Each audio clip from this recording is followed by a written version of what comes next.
शान्ताकारं भुजगशयनं पद्मनाभं सुरेशं विश्वाधारं गगनसदृशं मेघवर्णं शुभांगं लक्ष्मीकान्तं कमलनयनं योगिभिध्यानगम्यम् वन्दे विष्णुं भवभयहरं सर्वलोकैकनाथम्। राधे राधे मेरे प्यारे भाइयों, बहनों, माताओं व बंधुओं, संस्कार की बातें चैनल में आपका बहुत बहुत स्वागत है। बंधुओं, आज मैं आपको श्रवण कराने जा रही हूँ पुत्रदा एकादशी व्रत कथा। बंधुओं, पुत्रदा एकादशी सावन मास के शुक्ल पक्ष की एकादशी तिथि को मनाई जाती है, अर्थात श्रावण मास के शुक्ल पक्ष की एकादशी को पुत्रदा एकादशी के रूप में मनाया जाता है। बंधुओं, इस दिन भगवान जनार्दन की श्रद्धा पूर्वक पूजा की जाती है। भक्ति पूर्वक इस व्रत को करने से मनुष्य की सभी मनोकामनाएं पूरी होती हैं। संतान प्राप्ति की इच्छा रखने वालों को यह व्रत अवश्य रखना चाहिए। बंधुओं, पुत्रदा एकादशी व्रत रखने से संतान का भाग्य उदय भी होता है और मनुष्य को संतान सुख की प्राप्ति होती है। बंधुओं, यदि आपने हमारे YouTube चैनल संस्कार की बातें अब तक सब्सक्राइब नहीं किया तो जरूर करें और बेल आइकन दबाना ना भूलें। बंधुओं, पुत्रदा एकादशी के दिन प्रातःकाल जल्दी उठें, नहाने के जल में गंगा जल मिलाकर स्नान करें। स्नान करने के बाद भगवान विष्णु की पूजा आराधना करें। भगवान विष्णु को चंदन से तिलक लगाएं, उन्हें पीले रंग के पुष्प अर्पित करें और पीले रंग की मिठाई और पीले रंग के फल भी अर्पित करें। भगवान की षोडश उपचार पूजा करें। उसके बाद भगवान विष्णु की आरती उतारें और पूरा दिन भगवान विष्णु के स्मरण में बिताएं। श्रीमद् भागवत गीता सुने, भगवान विष्णु की कथा सुने, साथ ही भगवान विष्णु के 108 नाम और या फिर विष्णु सहस्त्र नाम सुने। बंधुओं, जो मनुष्य भी एकादशी के दिन भगवान विष्णु के नाम स्मरण में समय बिताता है, उनके करोड़ों करोड़ों जन्मों के पाप समाप्त हो जाते हैं। बंधुओं, हो सके तो पुत्रदा एकादशी के दिन में कम से कम 2 घंटे मौन भी रहें। ऐसा करने से मनुष्य को पापों से छुटकारा मिलता है। कामदा एकादशी व्रत कथा। बंधुओं, मेरे साथ मिलकर सभी बोलिए, भगवान विष्णु की जय, कृष्ण भगवान की जय, लक्ष्मी माता की जय। धर्मराज युधिष्ठिर ने श्रावण के शुक्ल पक्ष की एकादशी के बारे में भगवान श्री कृष्ण से प्रश्न किया। तब भगवान श्री कृष्ण ने कहा, हे पांडुपुत्र युधिष्ठिर, श्रावण शुक्ला एकादशी का नाम पुत्रदा एकादशी है। मैं इसके बारे में एक प्राचीन कथा सुनाता हूँ, जिसके पढ़ने और सुनने मात्र से वाजपेय यज्ञ का फल प्राप्त होता है। आप इस कथा को ध्यान पूर्वक सुने। द्वापर युग के आरंभ में महिष्मती नगरी में महिजित नाम का एक प्रतापी राजा राज्य करता था। उसका बहुत बड़ा राज्य था, परंतु कोई पुत्र न होने के कारण राजा महिजित को राज्य सुखदायक नहीं लगता था। पुत्र प्राप्ति के लिए राजा ने अनेक दान, पुण्य, यज्ञ, हवन आदि उपाय किए, परंतु राजा को पुत्र की प्राप्ति नहीं हुई। वृद्ध अवस्था आती हुई देखकर राजा अपनी प्रजा के प्रतिनिधियों और विद्वान ब्राह्मणों को बुलाकर कहने लगा, हे प्रजाजनों, मैंने इस जन्म में तो कोई पाप नहीं किया। मेरे खजाने में अन्याय से उपार्जन किया हुआ धन नहीं है और ना ही मैंने कभी देव मंदिरों, सदगृहस्थों और ब्राह्मणों का धन छीना है। किसी दूसरे की धरोहर भी मैंने कभी नहीं ली और ना ही प्रजा पर अन्यायपूर्ण कोई कर लगाया है।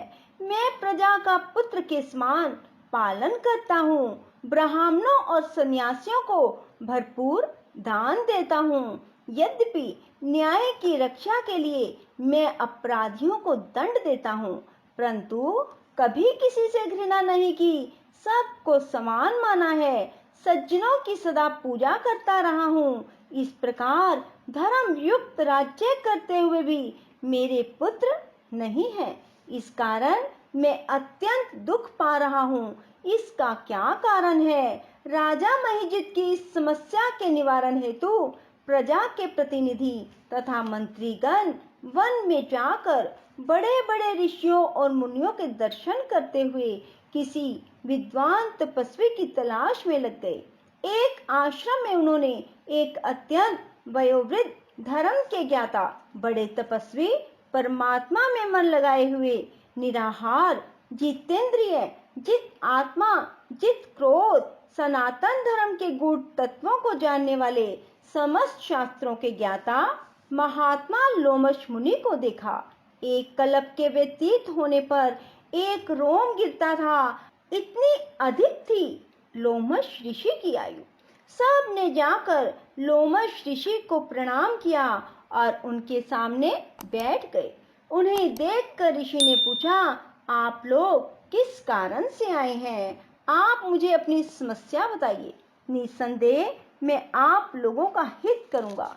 लोमश ऋषि के ऐसे वचन सुनकर सब लोग बोले, हे महर्षि, यद्यपि आप हमारी बात जानने में ब्रह्मा से भी अधिक समर्थ हैं, मगर फिर भी हम अपनी व्यथा कहते हैं। महिष्मती पुरी का धर्मात्मा राजा महिजित प्रजा का पुत्र के समान पालन करता है, परंतु फिर भी वह पुत्रहीन है।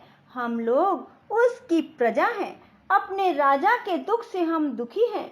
हमको पूर्ण विश्वास है कि आपके दर्शन से हमारा यह संकट अवश्य दूर हो जाएगा, क्योंकि महान पुरुषों के दर्शन मात्र से अनेक कष्ट दूर हो जाते हैं। आप कृपा करके राजा के पुत्र होने का उपाय बतलाएं। यह वार्ता सुनकर ऋषि लोमश ने थोड़ी देर के लिए अपने नेत्र बंद किए और राजा के पिछले जन्म का वृत्तांत ज्ञात कर लिया। लोमेश ऋषि ने स्नेह आसक्ति वाणी में कहा, हे महानुभावों, आपका राजा पूर्व जन्म में एक निर्धन वैश्य था।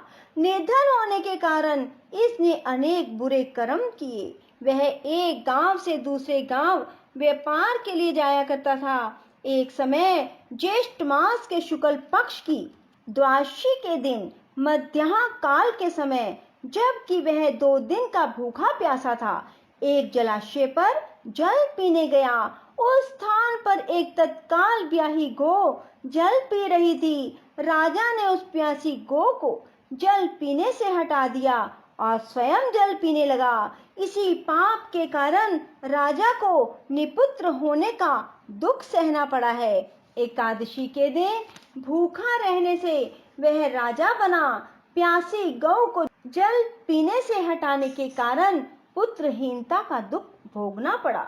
सब लोगों ने कहा, हे मुनिश्रेष्ठ, राजा के इस पाप के निवारण का कोई उपाय तो होगा। राजा का यह पाप नष्ट हो, आप ऐसा कोई उपाय बताने की कृपा करें। लोमेश मुनि ने उत्तर दिया, श्रावण मास के शुक्ल पक्ष की एकादशी को पवित्रा एकादशी का व्रत और रात्रि जागरण करें तो पूर्व जन्म का यह पाप नष्ट हो जाता है और राजा को अवश्य ही पुत्र की प्राप्ति होगी। लोमेश ऋषि से उपाय जानने के बाद सभी व्यक्ति नगर को वापस लौट आए। जब श्रावण शुक्ला एकादशी आई तो सब ने मिलकर ऋषि की आज्ञा अनुसार राजा सहित पुत्रा एकादशी का व्रत और जागरण किया। इसके पश्चात द्वादशी के दिन इसके पुण्य का फल राजा को दिया। उस पुण्य के प्रभाव से रानी ने गर्भ धारण किया और प्रसव काल समाप्त होने पर उसके एक बड़ा तेजस्वी पुत्र उत्पन्न हुआ। अंत में भगवान श्री कृष्ण ने कहा, हे राजन, इस श्रावण शुक्ला एकादशी का नाम पुत्रदा एकादशी है। अतः संतान के सुख की इच्छा रखने वाले इस व्रत को अवश्य करें। इसके महात्म को सुनने से मनुष्य सब पापों से मुक्त हो जाता है और इस लोक में संतान सुख भोगकर परलोक में स्वर्ग को प्राप्त होता है। बोलो विष्णु भगवान की जय। श्रीमन नारायण नारायण हरि हरि, श्रीमन नारायण नारायण हरि हरि, भजमन नारायण नारायण हरि हरि, भजमन नारायण नारायण हरि हरि, श्रीमन नारायण नारायण हरि हरि, श्रीमन नारायण नारायण हरि हरि, भजमन नारायण नारायण हरि हरि, भजमन नारायण नारायण हरि हरि, श्रीमन नारायण नारायण हरि हरि, श्रीमन नारायण नारायण हरि हरि, भजमन नारायण नारायण हरि हरि, भजमन नारायण नारायण हरि हरि, श्रीमन नारायण नारायण हरि हरि, श्रीमन नारायण नारायण हरि हरि, भजमन नारायण नारायण हरि हरि, भजमन नारायण नारायण हरि हरि, श्रीमन नारायण नारायण हरि हरि, श्रीमन नारायण नारायण हरि हरि, भजमन नारायण नारायण हरि हरि, भजमन नारायण नारायण हरि हरि,